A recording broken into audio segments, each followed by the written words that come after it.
start now. Okay, okay, ma'am. Yeah.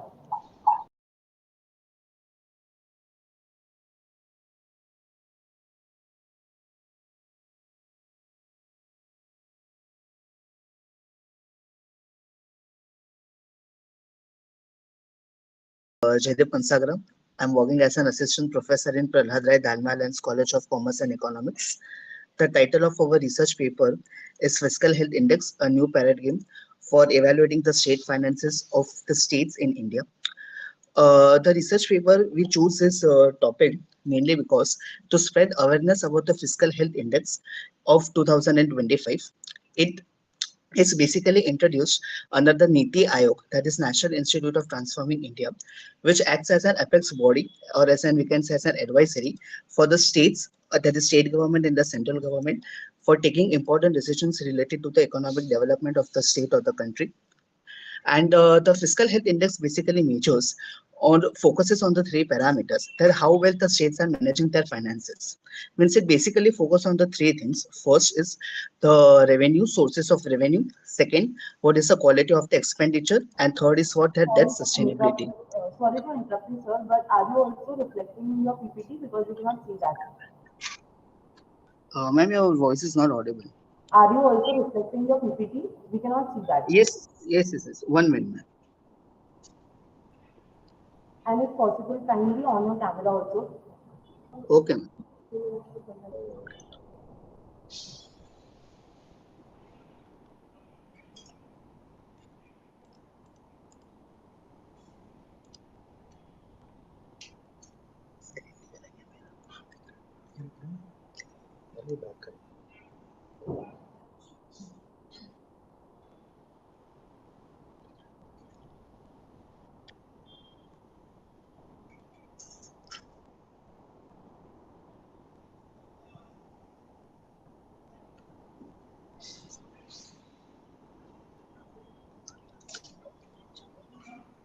Yes, sir, we can see So, your PPT now. You will be given 3 minutes and we will start the session.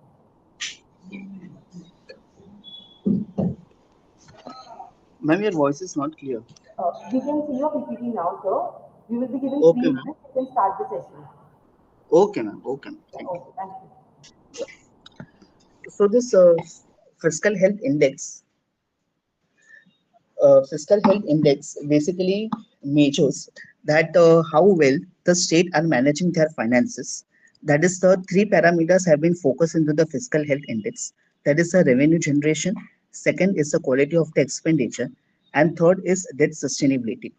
It will help the physical health index will help the policymakers to take future decisions very promptly, which will foster more transparency and accountability, and which will overall lead to the very well performance of the state as well as the country as a whole. It is one of the most important initiative which has been taken under the Viksit Bharat, which is going to be attained or by the year 2047. So this fiscal health index is also been uh, this fiscal health index is been implemented in almost like 18 states of our nation, which includes generally Maharashtra, Goa, Odisha, West Bengal, etc.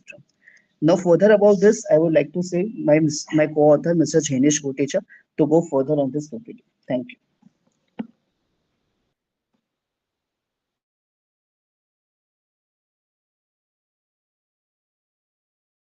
Okay, respected dignitaries, and yes, my name is Janesh, and I am the assistant professor of Prahlad Rai Dalmalan's College of Commerce and Economics. So I would like to take the presentation with talking about the indices of fiscal health index. So majorly we cover five aspects of indices, like major sub indices, which covers the quality of expenditure. It means that you need to calculate the total expenditure upon the total capital or the GDP which we calculated during the year. Second is we focuses on the revenue mobilization. third will be the fiscal prudence, fourth will be depth index, and fifth will be debt sustainability. So basically, this fiscal health index is covering the major three aspect to achieve. Like if you want to achieve, then the governance is the main part which you need to take care of. After that, the financial stability is one of the core aspect, and the sustainability, because when we talk about finances and government or public funds, the sustainability factor is very important. And when it comes to economics, economic growth and development, yes, sustainability will definitely give a positive impact towards the economy. Okay, and the first criteria I would like to cover is the quality of expenditure, how effectively and efficiently public funds are being spent. So according to the survey, according to the research of the secondary data, we find out that the economy output is invested in more of the infrastructure and the long term assets rather than focusing on the short term assets. So the budget is, yes, focus on the long term economic growth and social services. After that, criteria number two, which we talk about the revenue mobilization, which we talk about the income from state taxes and non tax revenue sources. So all the tax amount, and focuses on the expenses to focuses on the state's financial self sufficient, and according to the key aspect of fiscal health index 2025, the comprehensive assessment which taken care of is the quality of expenditure, the revenue mobilization, the fiscal.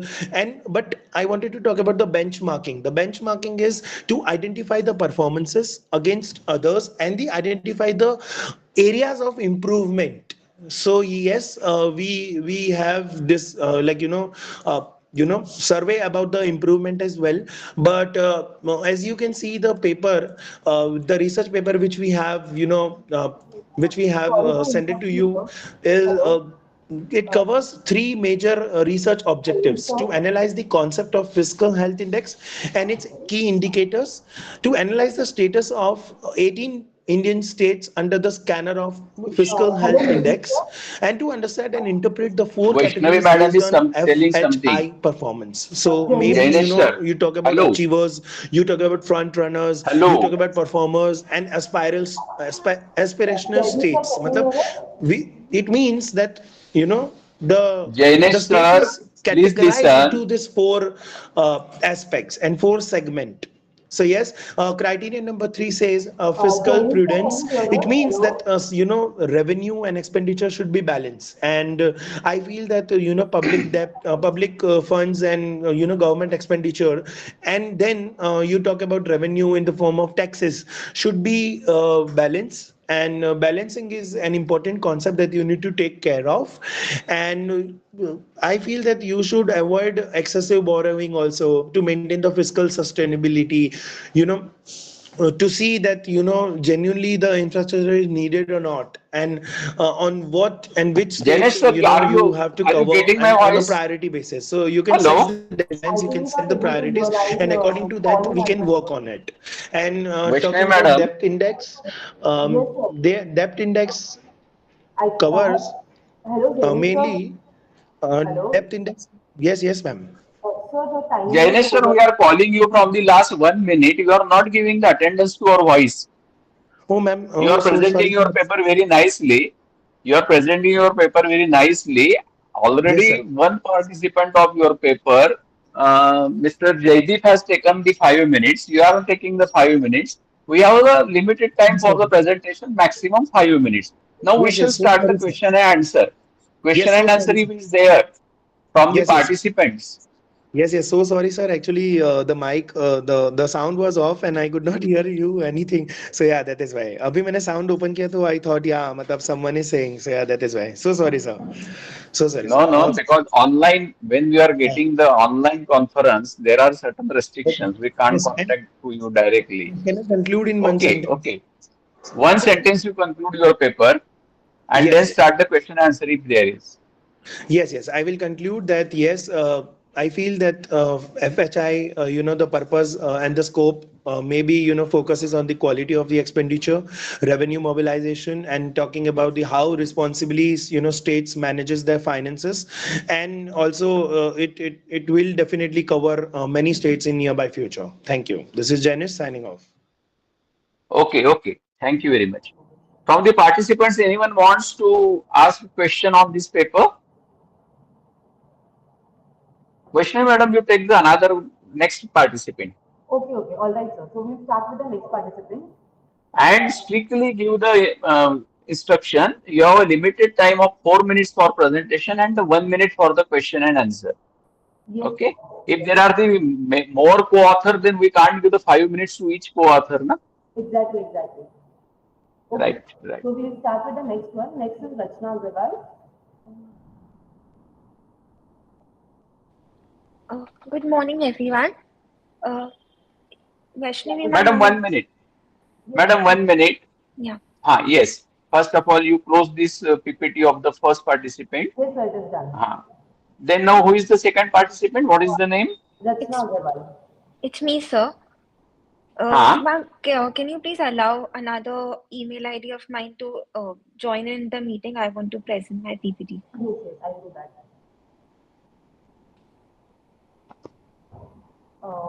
From which name it is because I have not received any of your requests. It's Yeah, I from the got it. same name, same account. Now you can present one.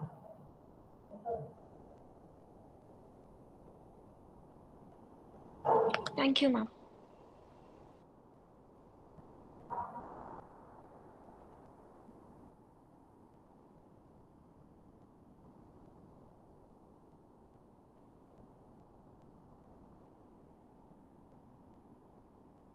Rachna ma'am will be having 4 minutes to present and 1 minute will be question answer round. You Yes, can sure. see your PPT, you can start with the presentation. Thank you, ma'am.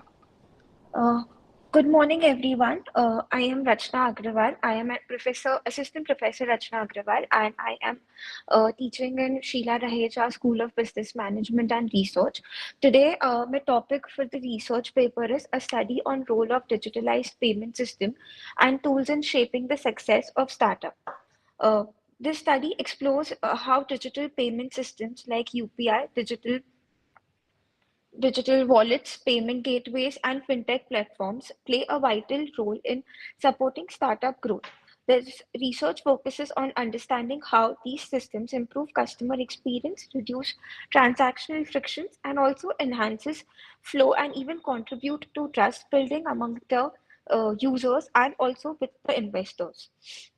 So, today we'll be discussing more in depth about the financial technologies that are being used and how those transactions are being streamlined by the early stage ventures to enhance or to get success in their early startup phase.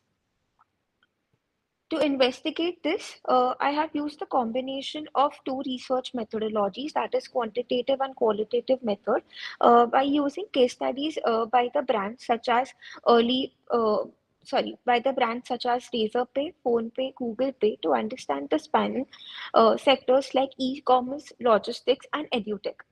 The root cause was to understand in-depth insights into real-time challenge and benefits experienced while using uh, digital payment and benefits that experience using digital payment system.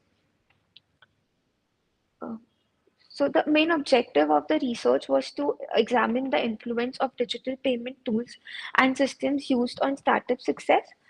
Another objective was to provide startup with insights and suggestions on how to use digital payment for greater success and the impact digital payment has on any early stage ventures or startups and their performance by their trust by also by their transactions and to look for the opportunity and challenges that they come across during this phase.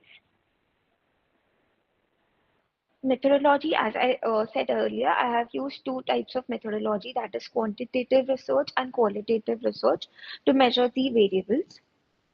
Recommendations is to uh, such early stage ventures should create or choose their digital tool based on which they have the right technology suited for their type of product.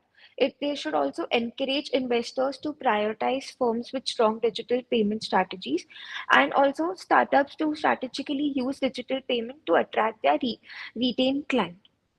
To conclude, digitalized payments are critical for startup success, because without that, uh, it will not be able to expand or elaborate their business on a larger scale. Startups use these tools for that are better able to compete and grow, and this technology enhances the user experience, operational scalability, and financial transparency as well. Digital payment systems are strategic assets that promote long-term resilience and startup success. Uh, that's it. Are you done, ma'am? Yes, ma'am. Okay. Deepak sir, you can ask any questions if you want. The question and answer has to ask by the participant. I will not ask the question thereon. Okay, sir, all right. Anyone has to ask the question on this paper? No one is going for the question and answer. Okay. All right, then we can move to the next participant. Rachana madam, Yes, sir. Yes, sir, you can speak. you have prepared this paper and you told that you use the both methodology, Correct. quantitative and the qualitative also. Yes, sir. Briefly tell me how the qualitative methodology used for this paper. Qualitative is normally non-numerical data that we use. It could be done in terms of interviews or observations, but since my paper is based on case studies, so I had taken past interviews which were being conducted by uh, another research persons, and I've used that in my study. So, Very nice, very nice. Okay, we shall go ahead now, madam. Vaishnavi thank madam. you, sir.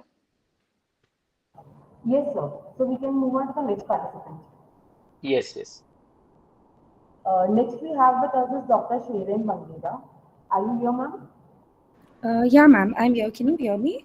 Am I Yes, audible? you are audible. So Okay. you can present your PPT over here. Yeah, just a minute, ma'am. Okay.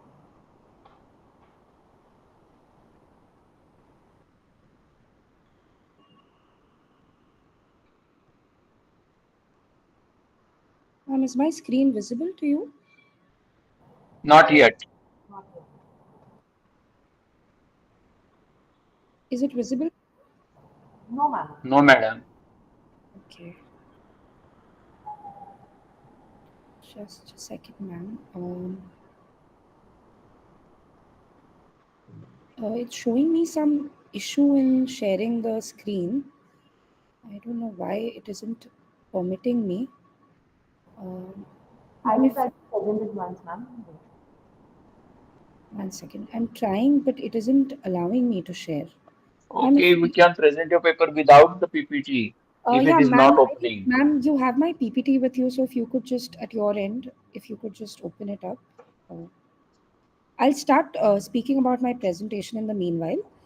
So, sir, Just I have, one minute, sir. I will present the PPT. yeah, so I have prepared my research on this very important topic, which is UPI. So, my topic is focusing on UPI applications, which is a lot of third party applications as well as PPIs. The reason I've chosen this topic is because during my literature review, I found that there was a research gap with reference to these applications in particular. While a lot of study has been done with regards to what is UPI, its economic impact, there hasn't been a thorough analysis done on these applications.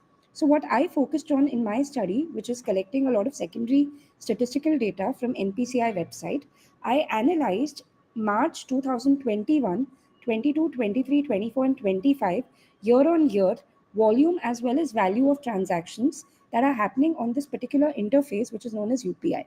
And I identified that it is very, very apparent that there are three apps which are completely dominating this platform. And these three are third party applications, which are GPay, PhonePe, and Paytm, wherein the three of them combined are contributing to 91% of the value of transactions happening on UPI. And the value of this transaction is actually very immense. It is around 24 lakh crores worth of transaction happening just in the month of March 2025.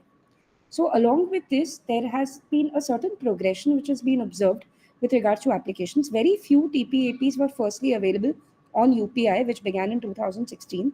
Initially, there was just PhonePe in 2016. Then we had other applications coming in. But the thing is, the problem that I have identified, the major conclusion that I have drawn from this research is that these three applications are extremely dominant, and this can pose a severe systemic risk on this entire system. And this system is extremely important for our country because as our country is moving towards digitalization and towards a more cashless economy, 83% of digital payments are happening on this system, which is known as UPI. And if UPI is completely dominated only by three apps, if any of these three apps face any sort of shutdown, or recently as we had seen, GPay was not working, UPI was non-functional, transactions were hit. Even recently, Paytm Bank, which is running this Paytm app, was also shut down. So there are a lot of regulatory risks and systemic challenges which need to be covered. Now, government has taken a laudatory step last year. RBI in particular uh, gave licenses to around 20 more new applications. 20 TPAP licenses were given by RBI.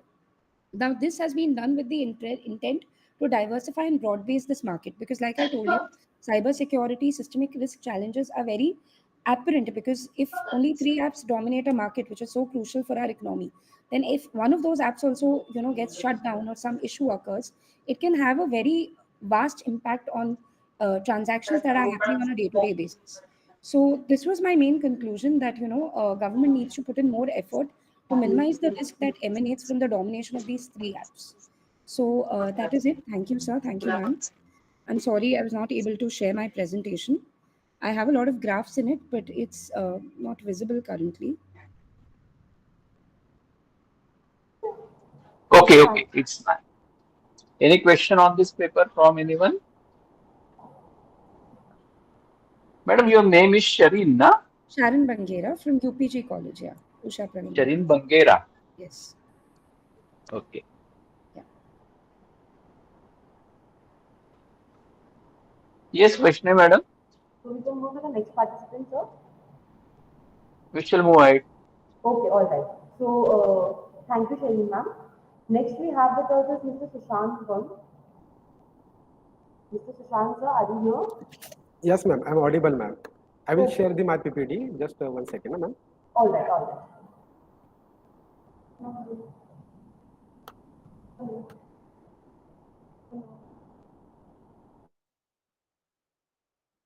Is it visible, ma'am? My PPT is visible. Yes, sir, it is visible. Should I start? Yes, you can start and you have 4 minutes for your presentation. Okay, ma'am. Okay, thank you so much, ma'am. Yes. Good morning, everyone. I Assistant Professor Sushant M. Gund from CTES NJ Achar and DK Marathi College of Arts, Science and Commerce. Okay, today I'm here to present my research paper on assessing the need for hiring GST professional by MSME in a Thane district, a strategic analysis. Let's start with the introduction part. The Goods and Services Tax, GST, is a comprehensive indirect tax system introduced in India on July 1st, 2017, aimed at simplifying the tax structure by subsuming the multiple central and state taxes such as VAT, service tax, excise duty, etc. But for micro, small, and medium enterprises, GST present both opportunities and challenges. On one hand, GST aims to streamline the business operation by unifying the tax structure across the country. However, its implementation has introduced the complexities, particularly for MSME that often lack the internal resources and expertise to navigate the intricate compliance requirement. The study seeks to provide the actionable insight to help the MSME integrate the professional tax management into their operations and ensure the continued growth and competitiveness in the changing the tax environment. Here my research objective for the study.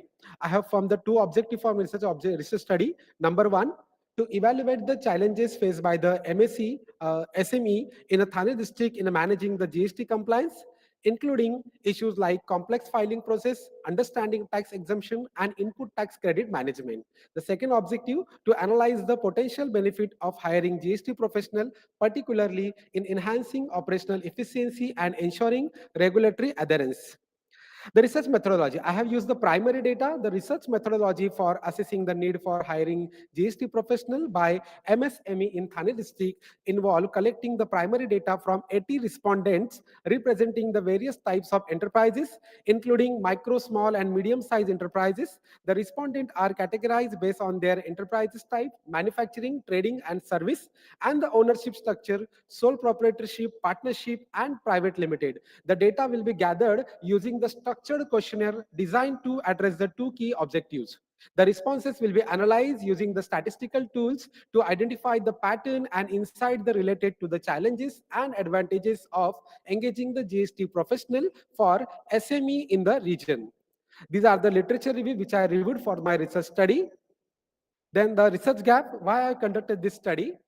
The existing research on the impact of GST on MSME is largely focuses on the challenges faced by the businesses in understanding and complying with the complex tax regulation, highlighting the crucial role of a GST professional in mitigating these issues. However, a significant research gap exists in understanding the long-term statistic benefit and a MSME gain from a hiring GST professional, especially in terms of growth, competitive advantages, and sustainability.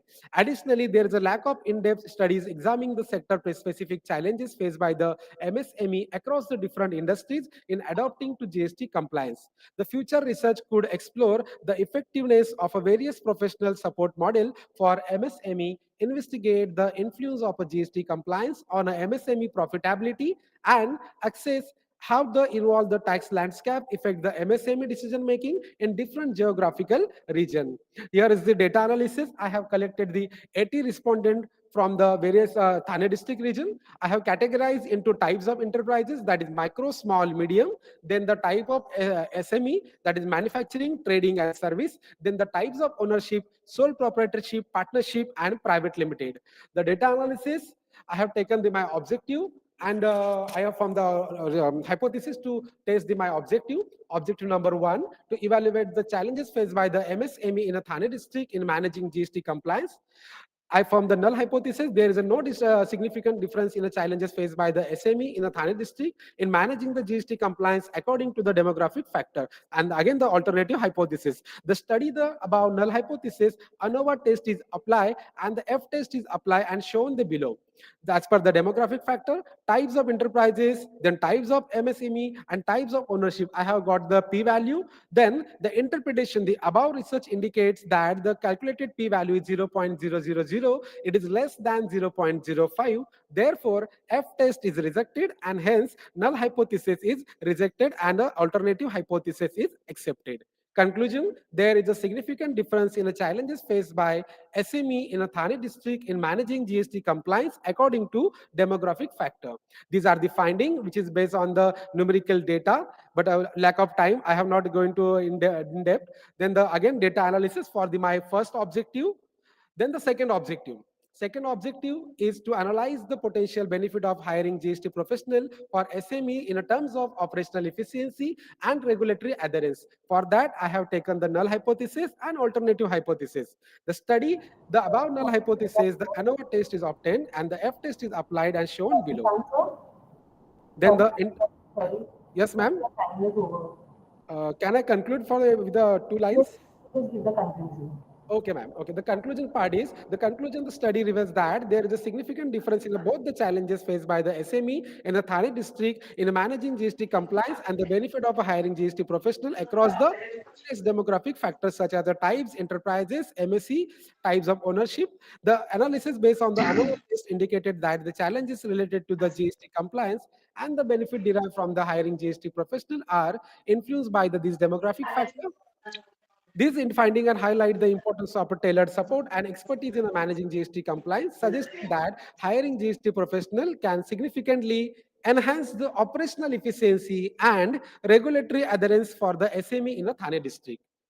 These are the references I have used. Thank you so much, ma'am. Thank you so much, sir. Thank you, Sushant sir. Thank you, sir. Good presentation. Thank you, sir. Thank you. Just you have collected the data from the MSME in the Thane district. Yes, sir. Regarding the GST compliance services. Yes, sir. Okay. Yes, sir. Yes, sir. So, what major challenges the MSME are facing in the GST compliance? So the main challenges are whenever the GST law change, GST rules are changed, they are facing the many problems because of lack of professionals. They are not professional person. They are just doing their business. They are gaining their business, but they don't know the basic idea about the tax structure and anything. So they have problem in return filing. So what is your suggestion for solving the problem? My suggestion is that better to hire the professional to guide your business properly and proper time. Hire means the regular basis or on the consultancy basis only? On consultancy basis only. They can run their business on and they can take help from the Okay, okay. consultant. Thank you. Thank you. Thank you very much, sir.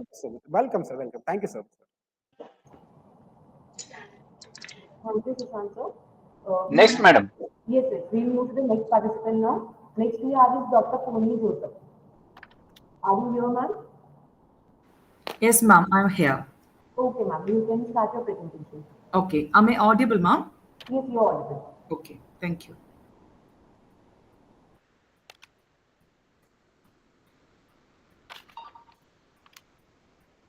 Is it visible, ma'am? Yes, ma'am. Okay. Good morning, sir, and good morning, ma'am. Shall I start the presentation? Yes, ma'am. You may proceed. Okay. Myself, Dr. Ponni Joseph, Assistant Professor of Bharat Mada College Autonomous Trikakara, Ernakulam, Kerala District. About my research topic, the exploring the influence of telecommuting on the job satisfaction of IT professional. These are the contents of the presentation, the introduction, analysis, and major findings, and the conclusion. Let me start with the introduction.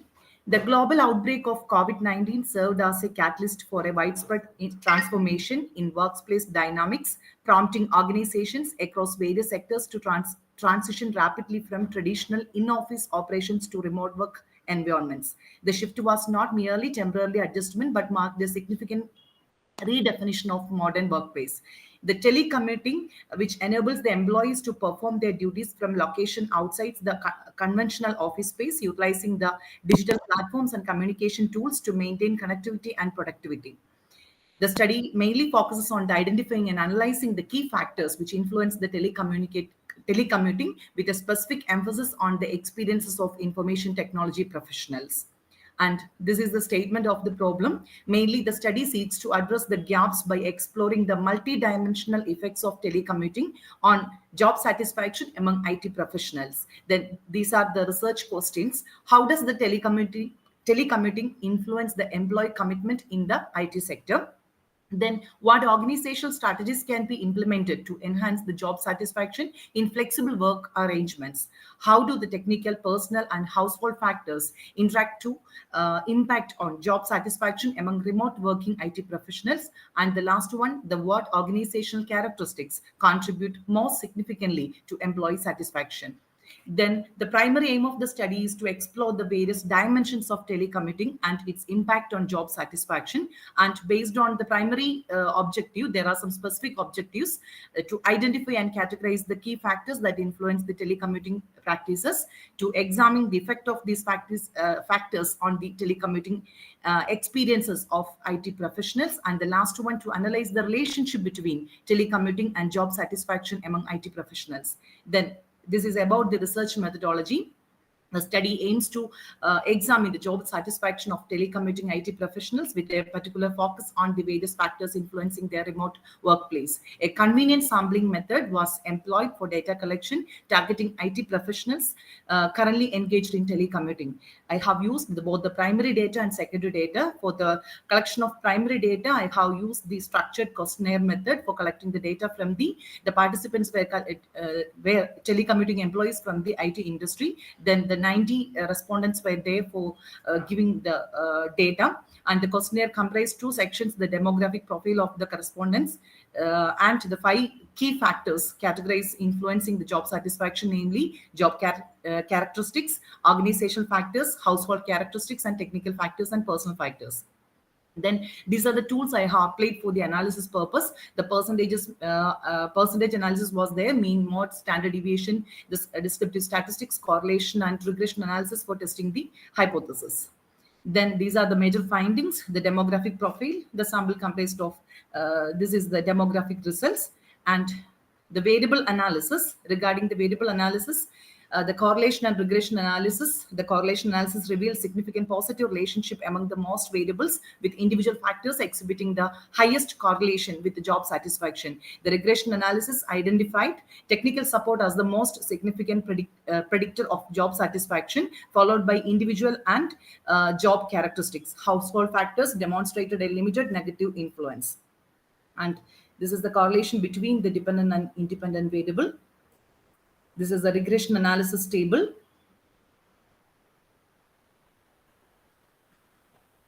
And these are the major discussions. The analysis was carried out in 3 stages: the assessment of respondent demographics, measurement of reliability, and hypothesis testing. The reliability of the instrument was found to be satisfactory, confirming the consistency of the data.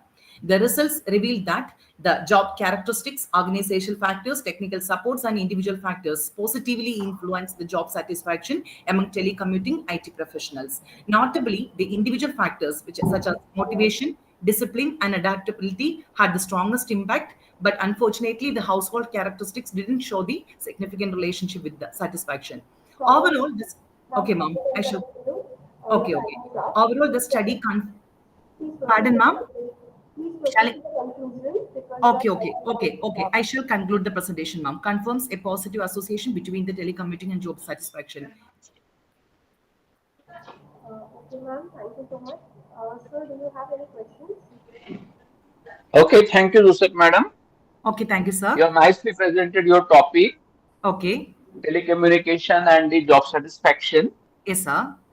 Actually, you have lacking the time to explain what is the real, the concept of the telecommunication and the job satisfaction. Actually, this is exactly the telecommuting, sir, which is equivalent to work from home concept. Okay, right. Okay. So, what is your final conclusion you drawn? What, sir? What is your final conclusion regarding this study? Yes, sir. Actually, I'm concluding that the telecommuting is an increasingly valuable practice for the organizations seeking to enhance the employee satisfaction, the work-life balance, and overall performance. As noted by the person, the telecommuting offers substantial benefits beyond the work-life balance and including attracting and retaining top talent. Basically, I am concluding that the results provide the valuable insights for companies considering the implementation of telecommuting programs, guiding them in making informed decisions to enhance the employee well-being, retention, and productivity. Okay, thanks a lot. Okay. Vaishnavi, madam, next one. Ma'am,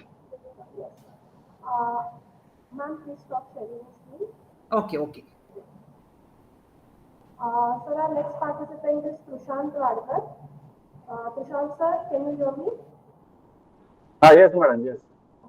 So shall I present your PPT from here? Yes, ma'am. Please present. Yes.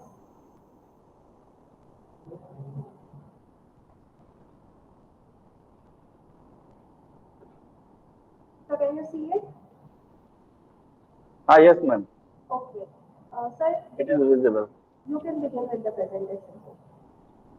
Okay. Good morning, all of you. Good morning, sir. Today I am going to present the paper. My title of the paper is The Impact of Artificial Intelligence on Financial Performance and Decision Making in Startups. Me as a author, I'm presenting this paper as a research scholar under the guidance of Dr. Snehal Patil, which is from SIS College. My abstract, the paper investigates how AI-powered solutions are reshaping traditional financial management practices by enhancing the decision-making speed and accuracy, enabling the startups to react promptly to market shifts and improve the financial outcomes. Significance and objectives. Paper signifies on the enhanced financial decision-making, improved financial performances, real-time data utilization, scalability and growth, and competitiveness in the market. Objective of the paper is to analyze how the adoption of artificial intelligence influences the financial performance of startups. Number second, to examine the role of AI tools and technologies in enhancing the decision-making processes within startup environments. Number third is to identify key areas where AI contributes to cost reduction, revenue growth, overall business efficiency in startups. And number fourth is to evaluate the challenges and opportunities startup face when integration AI into their financial and strategic operations.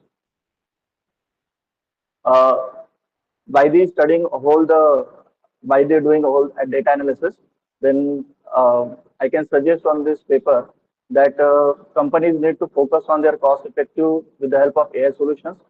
Companies to build or acquire in-house AI expertise because it is very costly to just hire the expertise, then to improve integration with the legacy systems so that it will be company can prioritize the modular and adaptable AI systems and company can go for the legacy technologies, enhance transparency and trust as AI is creating a good chatbots and other different types of the devices and softwares which can be create a good transparency and trust among the companies as well as all the types of the organizations. Leverage AI for strategic decisions.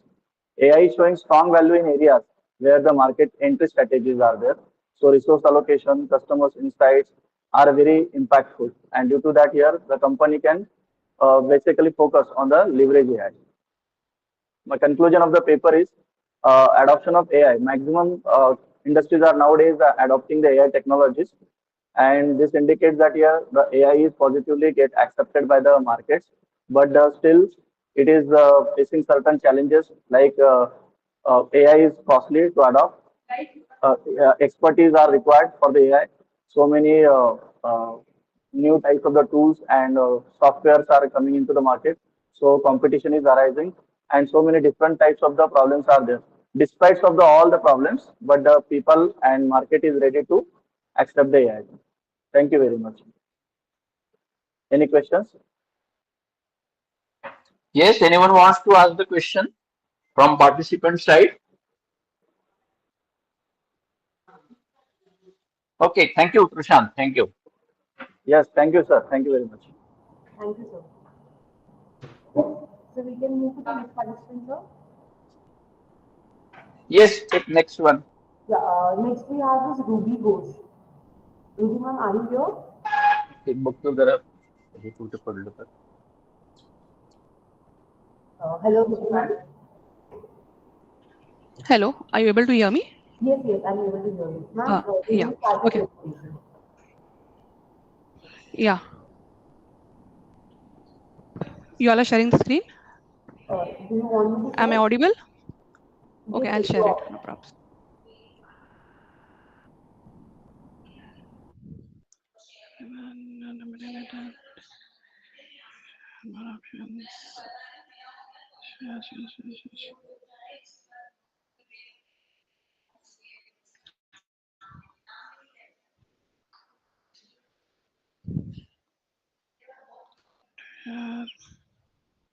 Ma'am, should I share Is it? my slide visible? No, it's not visible.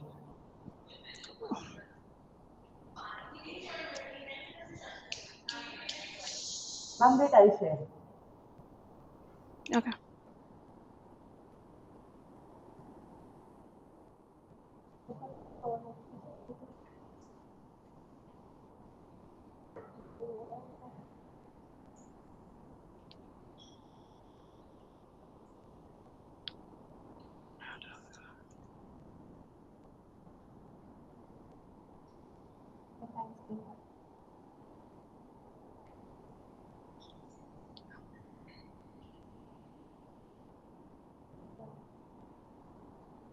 Ma'am, you can start now.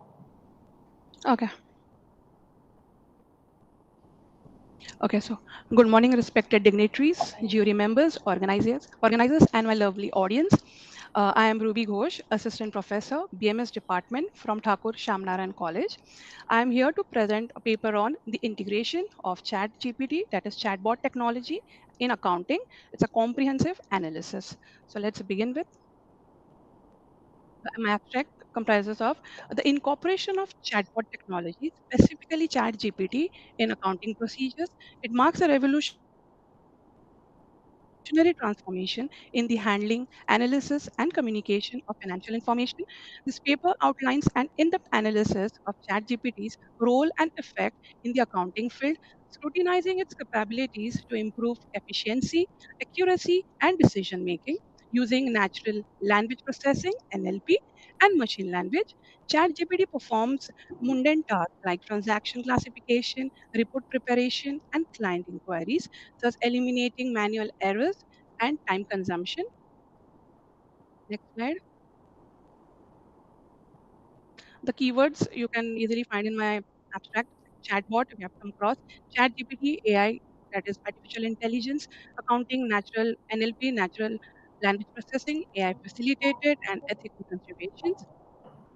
Review of literature, AI and chatbots in professional services. The application of AI in service industries have been widely discussed, with studies emphasizing the potential of machine learning and natural language processing to streamline processes and reduce cognitive load. It was given by Davenport and Ronanke in 2018. Second is strategic implementation and future outlook.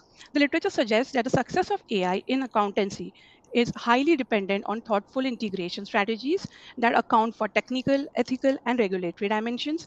Researchers call for frameworks that support the co-evolution of human expertise and machine intelligence in accounting environments. Yoon, Houdouin, and Zhang, 2015. Third is use cases in practice. Emerging case studies highlight ChatGPT's usefulness in auditing, tax preparation, and financial consulting. For tax filing, the chatbot can help professionals interpret tax codes and generate draft documents, while in financial advisory roles, it supports scenario analysis and regulatory compliance and explanations. The objectives of this paper is to explore how ChatGPT is integrated into accounting. Second is how to analyze the benefits and limitations of ChatGPT in accounting. Third is to provide strategic recommendations for adoption. The research methodology used here is qualitative methodology, that is relying purely on secondary data from academic journals, industry reports, white papers, and case studies. Sources were selected based on the relevance to AI in accounting and credibility of their publication. The motto is to synthesize existing knowledge on the integration of ChatGPT into accounting processes and identify emerging patterns, challenges, and opportunities. After doing the SWOT analysis, we can just cut out and we can just state that the strengths of this paper is like use of ChatGPT in accounting. It's like 24/7. It's available. It saves cost. Weaknesses are like it's prone to errors, so human touch is required. A human needs to review that. Third, opportunities, we can say that it provides financial advising. Threats, we have this data privacy, ethical concerns, resistance. So I would like to recommend that we have to invest in cybersecurity and data protection infrastructure, encourage academic and industry collaboration for ongoing research. Third is to develop user-friendly interfaces for non-technical professionals. So we can conclude from this that ChatGPT is, though it offers potential for transforming accounting, adoption must be strategic, ethical, and compliant, and firms should treat ChatGPT as a supportive tool and not a replacement. Thank you so much. Thank you, Ghosh Any madam. questions? I want to Thank you. ask just one question. Yes, yes, yes, sir. It means as you have prepared a paper on the chat GPT in accounting process, Yes, so sir. how actually the chat GPT can be used by the accountant in the process of this recording of the all the transactions? Okay. Now take example. So Now being an accountant. Okay. You continue with the question. Mo is there. I'm yes, sorry. yes, madam. Okay. Yes, Yeah. you Yeah. can. I'm starting with the answer.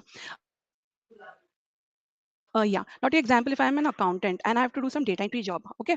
So the name, the details, the data, what all the things are, it's like very messy. And if a human sits and starts entering and recording it physically, so it becomes very tedious and it's a repetitive task, and there are chances of doing mistakes also. But when I give instructions or or the codes, or if I use the codes and all with give instructions to Chat GPT, like the chat bot, so what my works becomes easier, so a person need not sit there and do it physically. I will just pass the commands, ChatGPT, whatever, like the example, if I want to make a table, I will give the command stating that I want name, their contact number, their address, their gender, their any other mail ID and all. So the work will be done by ChatGPT. So my work will be done in a quicker or in a shorter time. Okay, okay. Thanks a lot, madam. Thank you. Yeah. Thank you so much, sir, for the question. Yeah. Thank Right. you, ma'am. We will move with the next participant. Next we have is Vidhi Hirani. Yes, ma'am. Are you here? Yes, ma'am. Okay, you can start the presentation, ma'am. Yes. Ma'am, do you want to share the screen? Can you please provide the PPT? Yes, ma'am.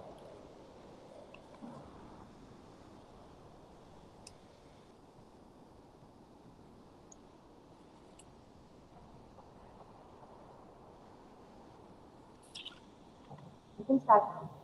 Yes, thank you. Good morning, all, and good morning, sir. My name is Assistant Professor Vidhi Gilani from Thakur Shamnaran Degree College, and my topic is a study on role of sustainable entrepreneurship in driving long-term economic growth in India. Sustainable entrepreneurship means starting and running business that don't just focus on making money, but also care about protecting the environment and helping society. In a country like India, where there are big gaps between the rich and poor and serious environmental problems, this kind of entrepreneurship can help solve both issues at once. This study looks at how these businesses support Indian economies, especially by creating jobs, promoting clean and green practices, and making society more fair and inclusive. By using case study and secondary data, it explores existing policies, institutional frameworks, and financial mechanisms that support or hinder sustainable entrepreneurship in India. The objectives of my study is to explore sustainable entrepreneurship contribution to economic growth, examine institutional and policy framework, highlighting challenges and propose strategic interventions. The research methodology which I used was the qualitative data and descriptive analysis. The data sources used was World Bank reports. Also, the case studies of Selco India Company and Amul Company was used. The findings of my research was it contributed to the economic contribution, job creation, environmental impact. Many green businesses like those in solar energy, organic farming, or waste management are helping India's economic growth. They contribute to GDP, support local supply chain, and promote economic activity in rural areas. Example, Selco India brings solar power to remote villages, boosting productivity and livelihoods. Amul, through its dairy cooperative model, supports over 3 million farmers. Selco Company also helps to reduce the use of polluting fuels like kerosene by replacing them with solar lights. The challenges which are faced by the entrepreneurs are there is a limited access to finance. Also, there are very complex regulations. People are not aware about it more. There is short of market access, and also the technology problems exist. The recommendations are the policy should be strengthened, introduce clear targeted policies and incentives for sustainable ventures, improve access to green finance, align government schemes with the SDGs for better impact, build skills and capacity, raise awareness, and promote success and stories. The limitations of my research are geographical scope. Obviously, the study focuses only on India and excludes international models. Secondary data reliance, that is, findings are based on existing data which not captures emerging trends. Sectorial variation, case study may not be generalizable across all industries. I would like to conclude my research that sustainable entrepreneurship presents a powerful solution to India's intertwined challenges of economic development, environmental degradation, and social inequality. Enterprises like Selco India and Amul prove that profitability and sustainability can coexist. To realize the full potential of such ventures, India must reform regulatory frameworks, enhance financial access, and invest in awareness and capacity building. A strategic alignment with the SDGs will further ensure that sustainable entrepreneurship contributes meaningfully to national and global development goals. Thank you.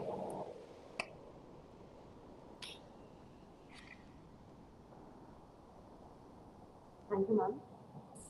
Thank you, Vidhi madam. Thank you very much. Thank you, sir. Okay, so we shall move to Anyone wants to? Vaishnav madam, continue. okay, so we move to the next participant. Next we have this Hitali Dagema.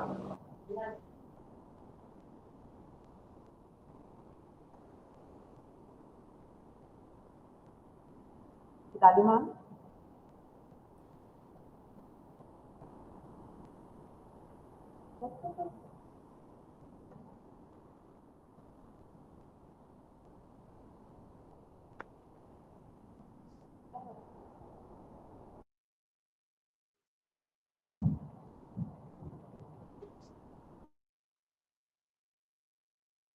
I think Hitali ma'am had got some problem. We can move to the next participant in that time.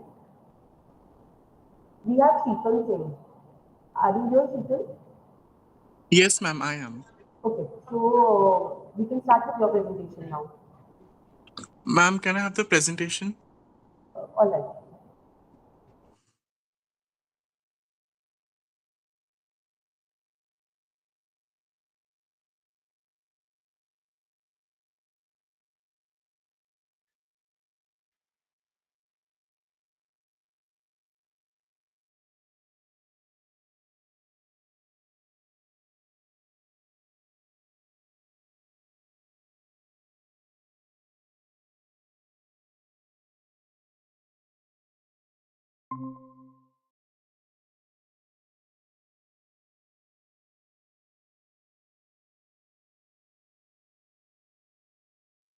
Please start.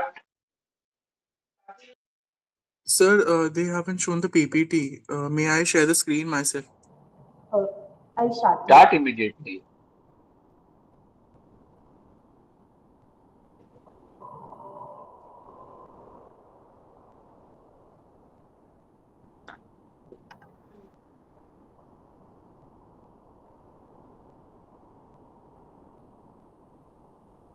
Greetings to the dignitary. My name is Sheetal Singh. I am a student of BMMC department from Thakur Shamnaran Degree College.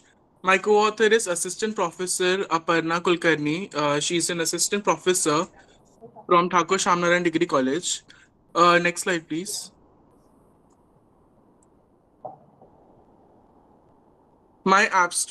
This is my abstract, and my main motive of this presentation is we are focusing on Nana Avatar, who is an AI celebrity, and the way she has had a negative influence on the younger mind and the younger generations. And the major issues are body dysmorphia. Moving on to the next slide. My keywords are which I'm going to be focusing on is body dysmorphia, body ideal, mental health, and Nana AI celebrity. Next slide, please. Review of literature. These two are the main websites which I have noticed, and something which I will be referring to. It is by Quest Journals and Wired article. Next slide, please.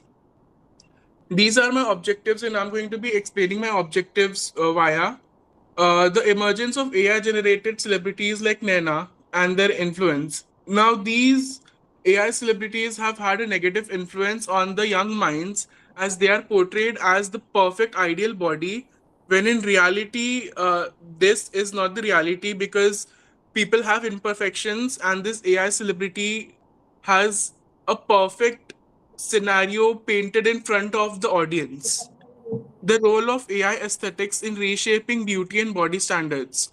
Now, as I said, Nena AI has a clear skin, an ideal body according to the society beauty standards, and which is not a reality. And in a way, this portrays a negative aspect on the creative minds, and it sort of creates like a small box in which people have to be to be like a perfect self, to analyze the psychological and socio-cultural impact. And just because Nena AI has a particular type of body doesn't mean everybody needs to have, which also leads to body dysmorphia and eating disorders, where people just sort of start to be like Nena AI and they want to be like Nena AI, in which people often lose their authentic selves and people always lose what they truly are. To evaluate how media narratives and marketing industries use AI influencers to propagate hyper realistic beauty norms. Can we move on to the next slide? Explaining the last objective, we can see NDTV, who's the 360 AI creator. She has won three different awards, which in a way portrays that she is an award winning person, when in reality, there are more deserving people. And people sort of start to portray the perfect body as Naina's body, because then they are going to start being more like Naina and try to change themselves, which Tital, is when. hello, Yes, sir. Tital, you talk on your data analysis and conclusion. Okay, sir. My conclusion is AI has created a negative impact on young minds, and we need to change and bring a new perspective to AI celebrities. We can bring AI celebrities who have different body types, different skin types, and different skin issues, which in a way motivates people to be their authentic selves. Thank you, sir. Okay, okay. Thanks. Thank you for the presentation. Thank you, Next Siti. Thank one. you. Yeah, next we have is Hitali Devi, ma'am.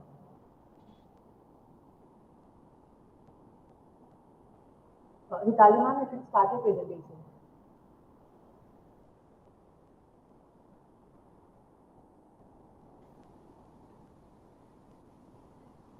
Hitali ma'am, are you here? Hello. Yes, ma'am. Hello. Am I audible? Yes, ma'am. I'm Hitali Devi. My topic is environmental regulations and their impact on decisions. Basically, we'll be talking about environmental Ma'am, can you regulations. speak a little louder? Your voice is not clear.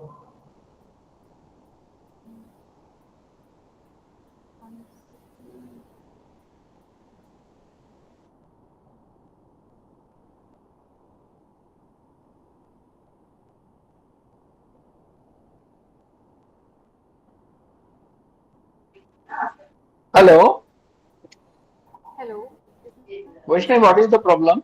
Sir, can you hear Hitali ma'am's voice? Who is going to present now? Hitali Devi. I think there is some problem in her voice. We can start with the next participant, Mamta Mujnani ma'am. Okay. Mamta, you start. Okay. Yes, good afternoon, sir. I hope I'm audible. Yes, ma'am. Yeah.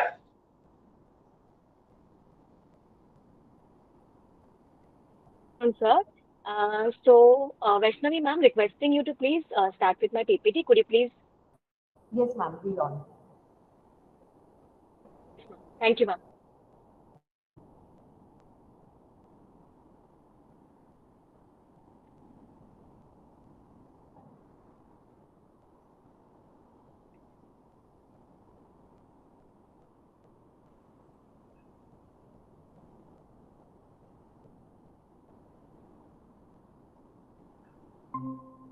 You can start, ma'am.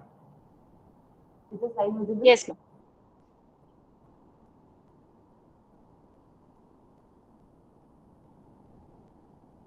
Yes, ma'am. Okay. So, very good afternoon, all of you. Uh, yes. So I am Miss Mamta Megnani and research scholar doing my PhD from MMK College of Commerce and Economics under the guidance of Dr. Ashish Jani, who is my research guide and vice principal of MMK College. So my topic for today is financial planning and informal entrepreneurship, wherein I have covered the unorganized sector, the unorganized sector employers. Okay, but the employers includes the home-based workers and the self-employed workers. So I'm actually studying their financial planning and their perception towards government schemes. What is the impact? What is the relationship of the incomes and their investments? So that is how I've covered this particular topic. Next slide, please, ma'am.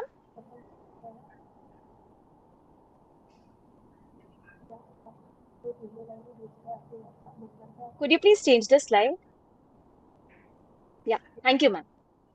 Okay, so this is my introduction, the slide of introduction, wherein I have firstly mentioned like why personal financial planning is crucial in these days, and especially I've covered the M East ward, which includes areas like Mankur, Cheetah Camp, where people matlab actually doing home-based working, and it includes like they are doing some weaving job, the carpenters, but they are doing all these small kind of jobs, and these self-employed workers have been considered for this particular research. So financial planning, as we all know, it is important for every person, and it actually refers to setting and accomplishing some financial goals, wherein a person needs to manage all the financial resources. We need to take care of our income, investment. So that is all about financial planning, as we all know. I've covered informal entrepreneurship. So basically, which is going outside the legal and regulatory frameworks. The entrepreneurs which are not covered within the legal part. And basically, as I already told, the unorganized employers in my research, in my study, it includes the home-based and the self-employed workers. So the objectives of my study, next slide, please.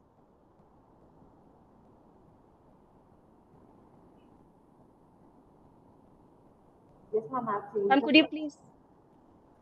Okay, yeah. So here are my three objectives to cover the financial planning. Firstly, I've covered the relationship between income and the amount invested by those people. Second, I've covered the attitude towards risk. Okay, so I've covered the relationship between how attitude towards the risk is affecting their choice of making investments and investment options. And second is relationship between, I've actually covered and studied the relationship between educational qualifications of those unorganized employers and their educational qualifications and their perception towards the government social security schemes.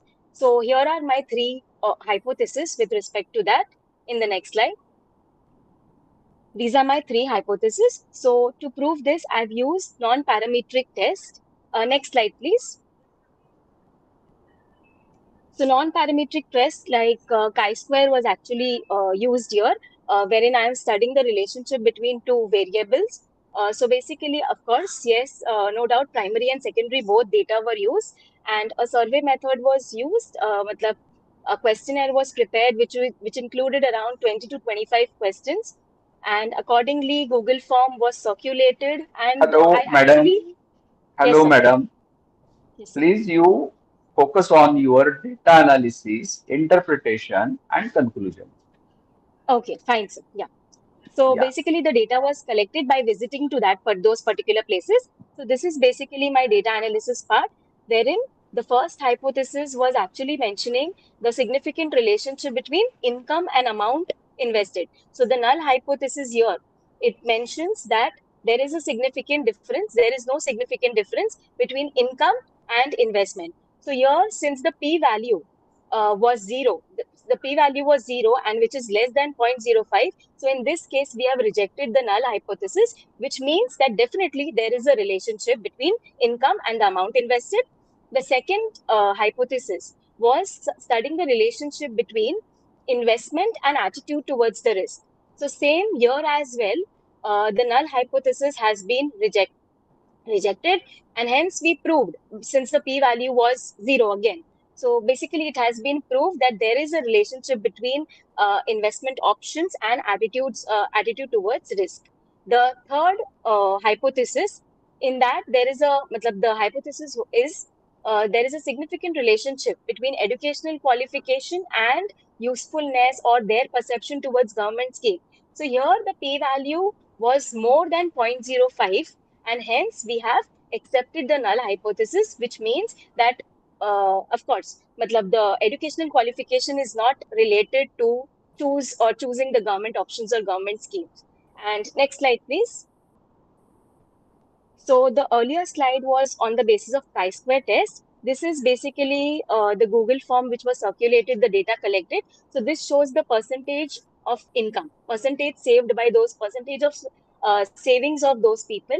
So here in this particular slide, we can see that majority of the people are having very less savings, less than 5%. And of course, their savings are not even fixed. The next slide, please. Come to the This is conclusion, madam. actually, yes. Come to the conclusion. Yes, sir. So basically, the findings as given here, it showed that many people were matlab, not having much of savings. Again, their attitude towards the risk is very less. They, of course, they invested into bank FDs and postal schemes, and many people were also not aware of the government social security schemes. And finally, we also concluded that definitely educational qualification and opinion or perception towards government schemes is not related. So these are my recommendations. Like we can conduct some matlab, programs for them. We can have next slide, please. Yeah. So these are the suggestions to improve that a culture of saving has to be created, and basically access to government schemes has to be given to those particular people, and definitely awareness campaigns can be of help here. So it's my bibliography in the next slide, and I'm done, sir. Thank you. Thank you very much, ma'am. Thank you, sir. Thank you, ma'am. We'll go with the next. Yes, Yes, Vaishnavi, sir. madam. Yes, sir. How many participants left now for presentation? Sir, only two are left. One only. Two. Me Please and take Hiral next Rawal. one. Yes, yes, yes. We'll start with the next one. Next is Hiral Rawal.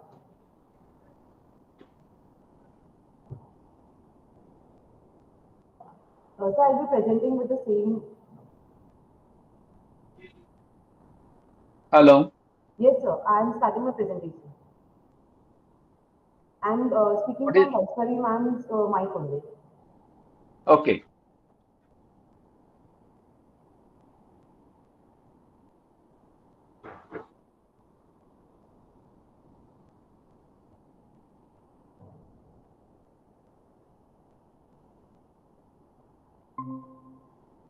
So I'll start with the presentation.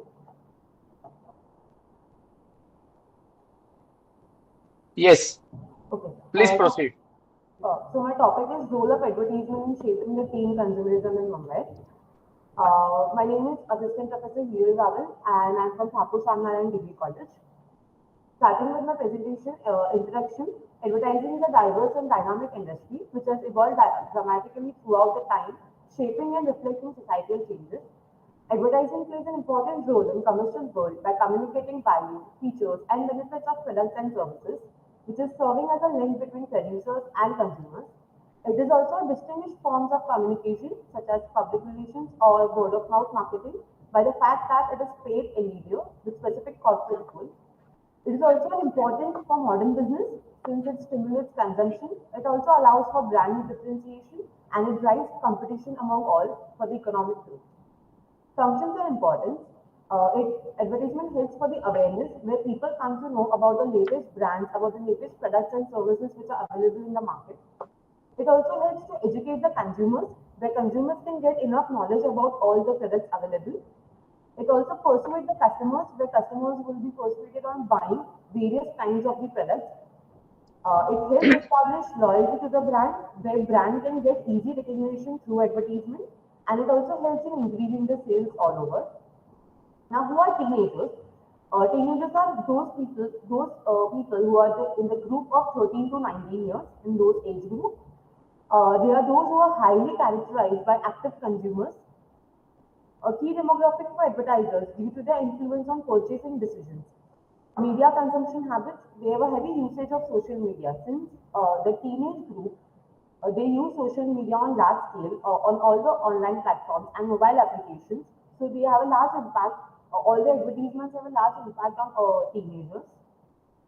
So which kind of impacts are there? There could be positive impacts as well as negative impacts.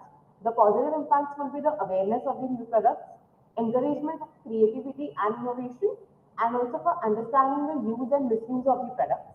But there is also some negative impacts on the teenagers, like influential buying, where actually those teenagers don't require those products, but just because of the influential advertisements shown, they are keen on buying those products. There is also peer pressure and materialism.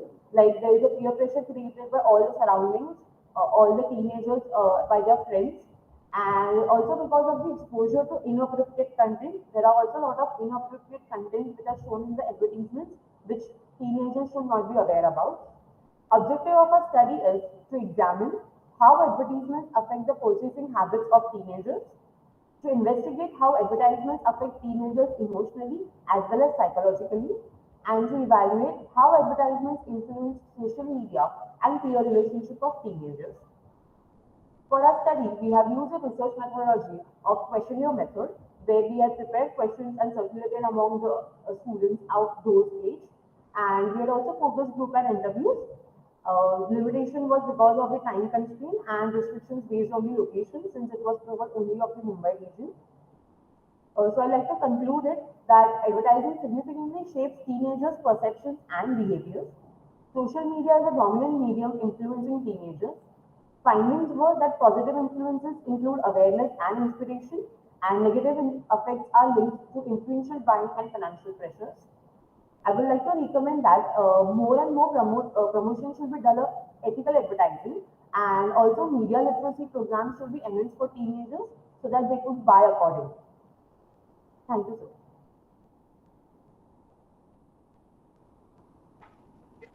Hello. Yes, sir. Very nice presentation, Vaishnavi.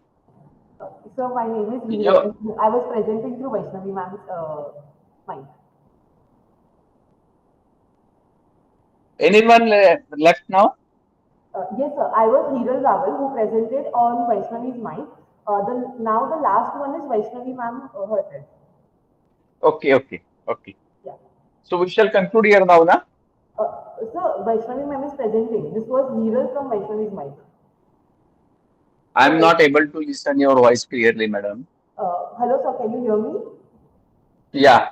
I am saying that the last presentation which was given, it was by Hiral ma'am, which was from, Dheeraj. yes, yes, yes. It was from Vaishnavi's mic. Okay. So the now last participant which we have is Vaishnavi ma'am herself. Okay. Okay. Okay. Shall I leave now?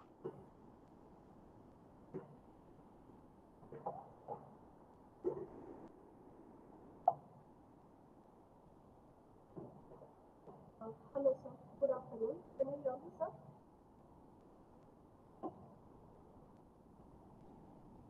Hello. Hello. Can you hear me, sir?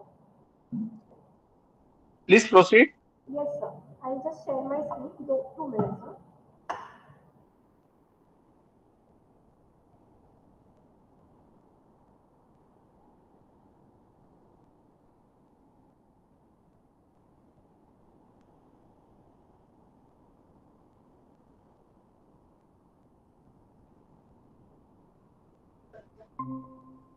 Good afternoon, sir. I am Assistant Professor Vaishnavi Deepak Kulkarni from Thakur Shamlar and Degree No, who College. is presenting this paper? Vaishali Kulkarni का? Yes, Vaishnavi Kulkarni, sir. Madam मला आवाज येत नाहीये clear. मागचा paper कोणी present केला? मागचा paper Hiral Rawal मॅडमने प्रेझेंट केला. कोणी? नाव काय? Hiral Rawal, sir. Suraj. Hiral. Dheeraj. Okay, okay. आणि आता मी करते सर, वैष्णवी कुलकर्णी. आता वैशाली प्रेझेंट करते ना? हो सर. Okay, okay. तर मी तुम्हाला परत लिस्ट पाठवते तुमच्याकडे. इन केस काही कन्फ्युजन असेल तर म्हणजे क्लिअर होईल. ठीक आहे. ठीक आहे. Good afternoon, sir. I am Vaishnavi Deepak Kulkarni from Thakur Shamnarayan Degree College. I am presenting my research paper on efficacy of multi-factor authentication in mitigating digital fraud in contemporary cyber environments. This paper explores how multi-factor authentication, or in short MFA, plays a crucial role in strengthening digital security. My presentation will include the following slides: introduction, objectives, digital types of digital fraud, challenges, conclusions, and remedies and future trends. So I'll begin with the introduction. The introduction in introduction, I would first like to explain the meaning of multi-factor authentication. It is advanced identity verification process requiring the presentation of two or more credentials. That whenever we log in onto any site or any database, we have to authenticate or present our identity or confirm our identity in more than one way. That will be a multi-factor authentication. The three categories of multi-factor authentication are: first is knowledge factors, which means information that is only available to the user, which is password or PIN. Then second is possession factors, like any object that the author will present, the owner will have, that is smartphones, smart cards, USB tokens, etc. Next is inheritance factors, which is details like biometrics, data like fingerprints, iris scan, facial recognition, etc. Next is the objective of the study. Objective of the study is to evaluate the success of multi-factor authentication. Objective of the study is multi-factor authentication in combating digital fraud. Second objective is to contrast different multi-factor technologies. Example, like different multi-factor technologies like SMS-based passwords, app-based passwords, or biometric passwords that are influence on security. Next is to determine main MFA implementations, that multi-factor authentication implementations and challenges, and the user acceptance that is lacking in multi-factor authentication. The studies are showing the independent and major technology industries have basically shown that via MFA, SMS code block 100% of the bots or viruses, 96% of the bulk phishing attempts, and 76% of targeted attacks. Okay. Further, according to FIDO and Alliance report, the use of phishing resisting MFA, that is multi-factor authenticators, reduces the breaches in considerable numbers. Now we'll go forward to different type of digital frauds. There are many digital frauds like phishing, that is presenting ourselves to be something else and actually you are something else. Identity theft, someone will claim to be Vaishnavi Kulkarni and try to extort money from you, saying that I am in some kind of a danger or I am in some kind of a different situation and I need cash. Credential stuffing, somebody will try to steal my credentials and again extort money or try to harm me in some way, or some kind of malwares. Malwares are like viruses that come inside your computer or your systems. Why is multi-factor authentication necessary? So it is always seen that MFA will block around 99% of your automated attacks. This study was given by Microsoft, and 98.56% of risk is reduced in accounts with the help of multi-factor authentication. I have seen, or I have studied the Azure AD study, from which I have used this statement. Failures without MFA, there were two case studies, Medibank and Change Healthcare, which had shown that because there was no multi-factor authentication, their systems were hacked and then the data was extracted from them. Then there are some challenges in multi-factor authentication. First is user resistance. The people who are above their 50s are not very comfortable with technology, and due to this discomfort and old users, people are unable to use multi-factor authentication properly. There are tech issues, like many a times I'm using one SIM card and then later I switch to another SIM card. What happens is that one number is registered with bank, the other number is not registered. So at that such kind of time, you will have problems in generating or receiving OTP. Also, biometric spoofing is done due to AI. It has become very, very common for biometric spoofing. Your fingers, your face, your eyes, everything can have a clone and it can be done very easily. Most recent examples are deepfakes that are happening everywhere on the internet. The cost and the infrastructure is the third challenge. For MFA, you require a very heavy infrastructure on the end of the owner who is going to have the multi-factor authentication. Next is my conclusion. Conclusion is only, most importantly, I have only two conclusions: that MFA is not a luxury, it is a necessity. In the present scenario, as the technology advances, the multi-factor authentication is very, very necessary, because even though there are positive sides of technology, people are using it for negative things also. Effective only when secure, usable, and universally adopted. MFA can be used only when it is secure, it is universally adopted, because there are issues regarding security due to hackers and crackers as usual. And next are my remedies and future trends. Remedies is in high risk sectors like banking, defense, and everything like that. It is very important to have a mandatory multi-factor authentication. We have to shift more towards biometric based or hardware based multi-factor authentication, so that the problems like people forgetting their pins, forgetting their passwords, and unable to access some kind of system or some kind of asset will be reduced. We have, and the third is to user train, to train the users properly and about the usability of the multi-factor authentication. The future trends are some adaptive authentication, passwordless access. There are few softwares like Fido, web authenticators, and all this which can give you passwordless access to your systems. Then next is we can have to use AI systems for multi-factor authentication.